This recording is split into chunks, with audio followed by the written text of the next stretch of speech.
Hey, welcome on this beautiful Wednesday afternoon. Just watched a beautiful video from Laurie Ladd. I'll try and post it on my timeline shortly.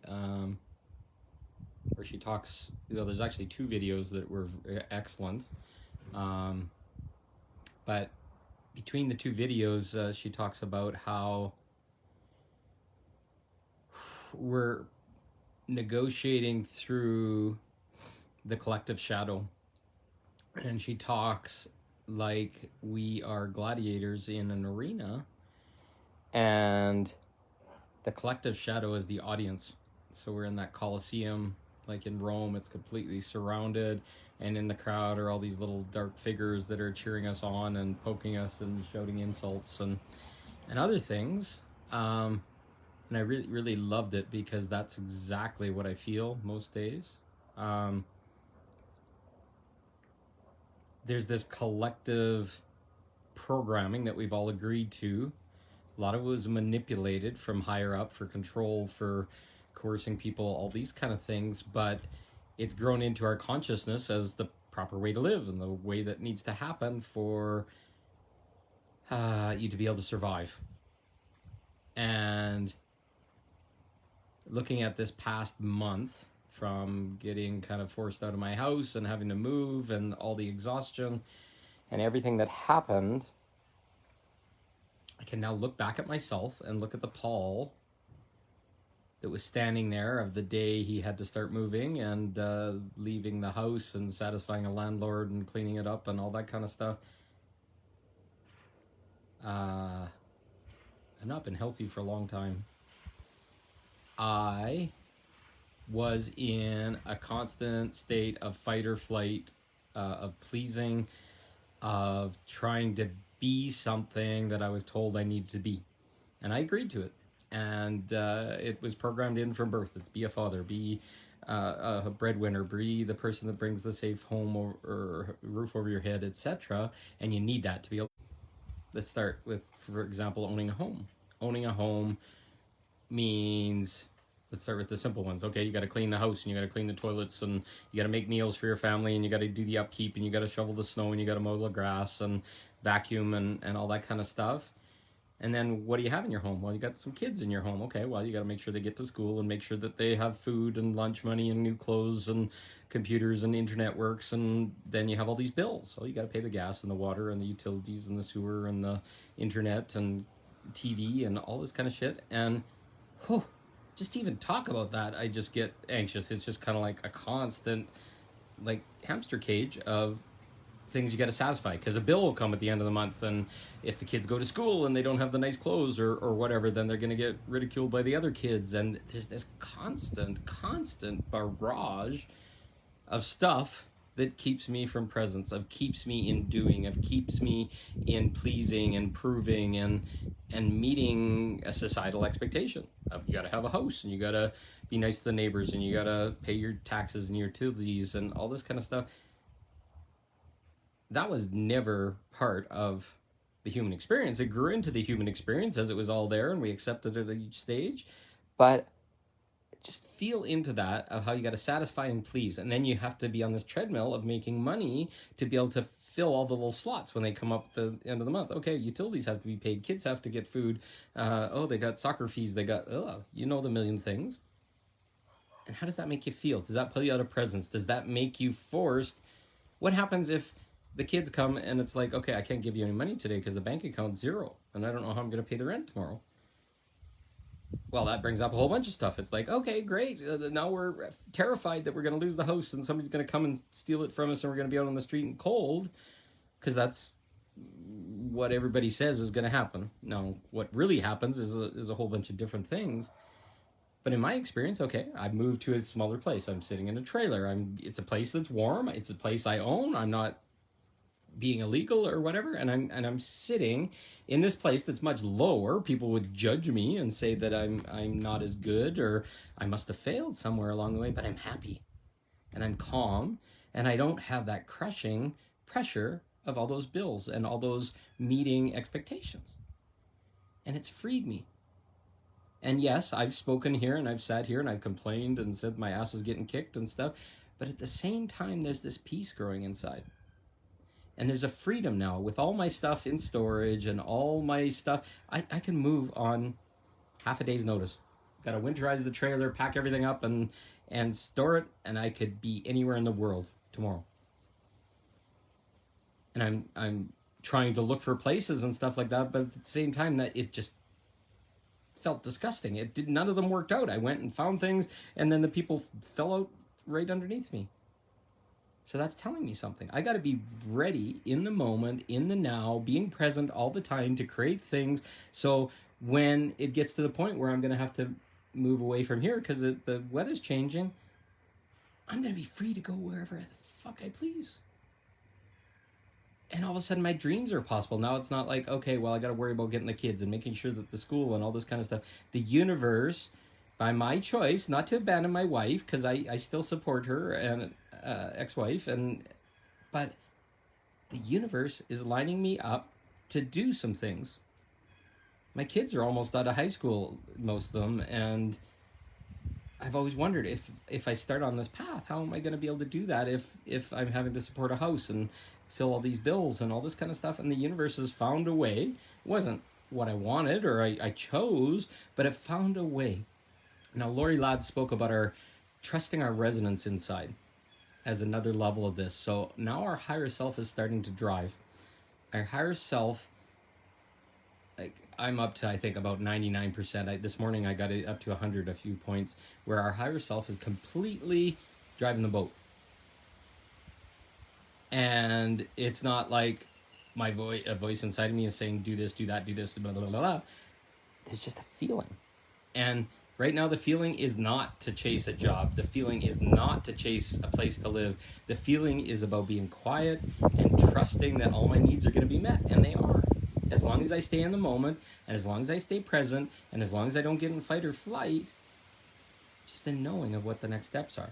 And then these crazy situations come up. I had a crazy situation with a woman show up this last week, and she asked me to commit and go all into healing and creating something. And then when it happened and I fully committed, she pulled back. And I had to sit with that for a while. It was like, oh, well, no, you read something into it. And it's like, no, we had an hour and 45 beautiful discussion about what we both wanted, and it resonated. And when she asked me to commit, I was committing to what we'd spent an hour and 45 minutes talking about, not a dip of a toe and here, come for a visit and all this kind of stuff. I was all in. And when the energies saw that it was all in and that there was the full agreement being requested, then there was a pullback. And I was told, oh, no, I overread, but I didn't overread. So then I had to stand in my integrity and go back and say, what the hell's going on here? We agreed to something and now I don't see it on the table anymore. And it created a bunch of clash and a bunch of different things, but it was something that's happened in my life before. And I had to sit with it. And I wrote a beautiful post on my follow for unconditional love right now. And I saw it. I'm unconditionally loving everybody that shows up. And that situation with that beautiful woman and our resonation was like, oh, here's a possibility for this to happen. And I go all in on stuff, which scares the hell out of people, because that means going to the emotions, going through, speaking openly about shit that's scary as hell, expectations, being hurt, feeling the wounds inside. But I got set free by being able to stand in it and say, this is what I thought we were talking about, even though you didn't agree. Well, in the past, I just curl up like a little ball. Oh, I must have done something wrong. Oh, geez, I misread or whatever. No, I didn't misread. I felt the energies. I knew what was going on. And I was holding accountable to that thing. And sometimes I've seen it happen before, not specifically with women, but more often with women, where they'll love to get into that and play with it and dance with it, but when the minute comes to really truly doing it, there's a fear that pops up, and then the discussion never happens about what the fear was, and then it's like projected back that you misunderstood or you read into it or whatever, and I didn't. I feel energies, I know energies, and I know what was there, and I know when the person pulls back.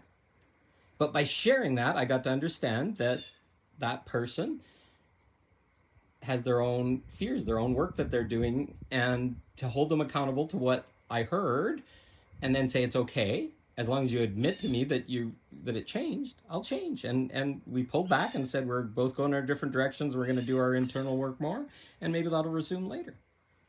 But that was so freeing.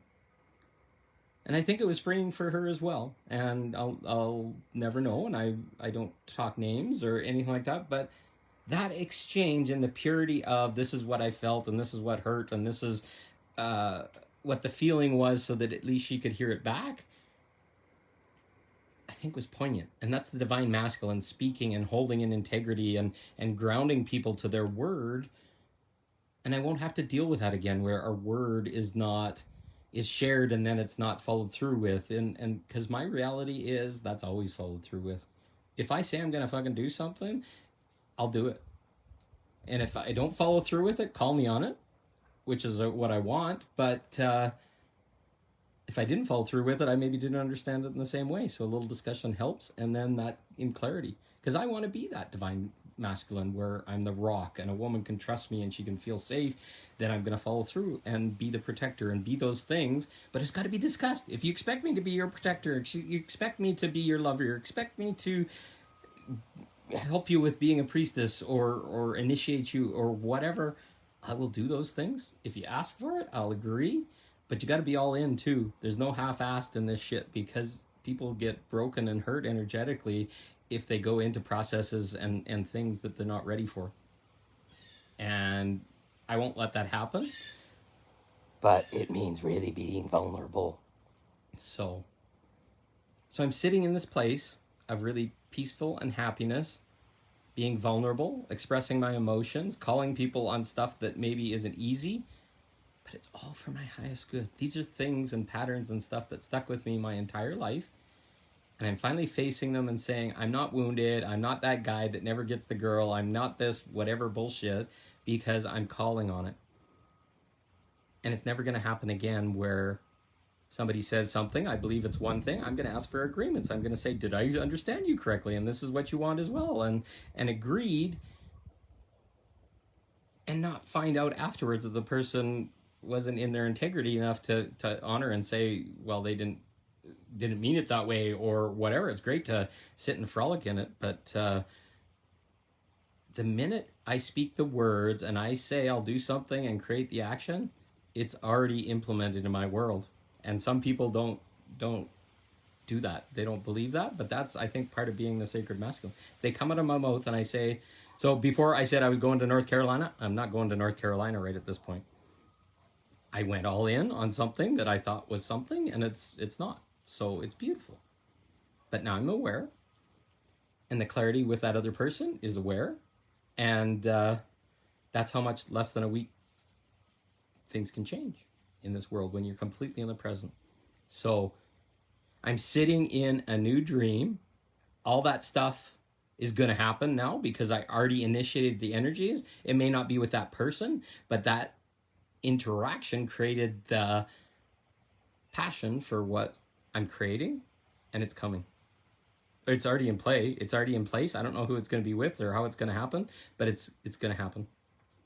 I want to create Temple of Isis spaces, create and initiate people into these priestess and priest positions so that this can be all over the world, sending people, initiating couples to bring it back to every city so that they can initiate other couples and other people and get this sacred work of sexuality and awakening into people's hands as quickly as possible.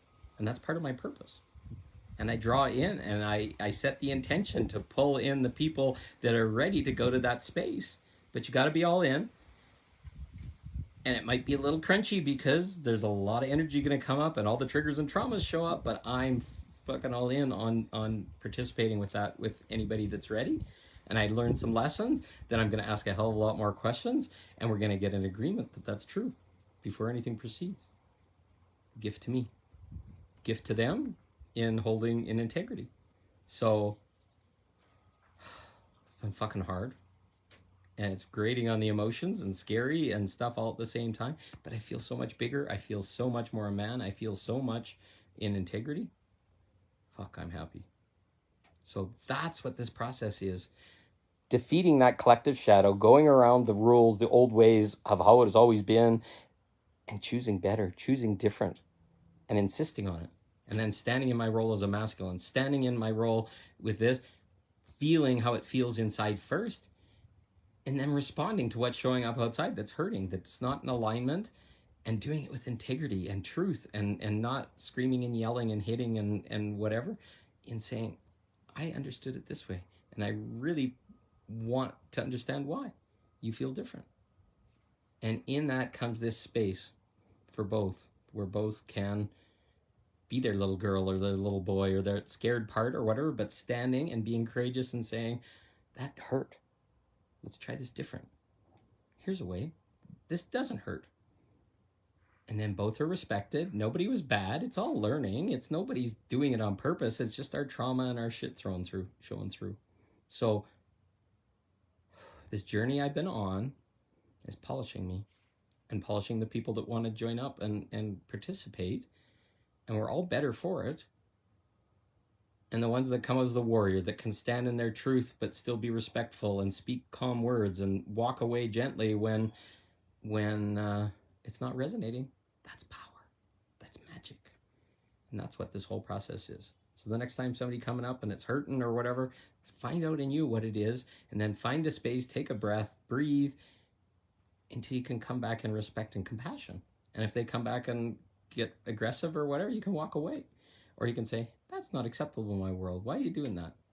They might be just like, what the fuck just happened? Because they were finally waiting for somebody to stand up to them. So this is our growth. This is ascending. This is the collective shadow going away and standing for new truth. So hopefully this helps. Powerful understanding for me. So thank you for listening. I love you all. Oh, wow. I got a little fuzzy here this morning. Have fun. See you soon. Bye.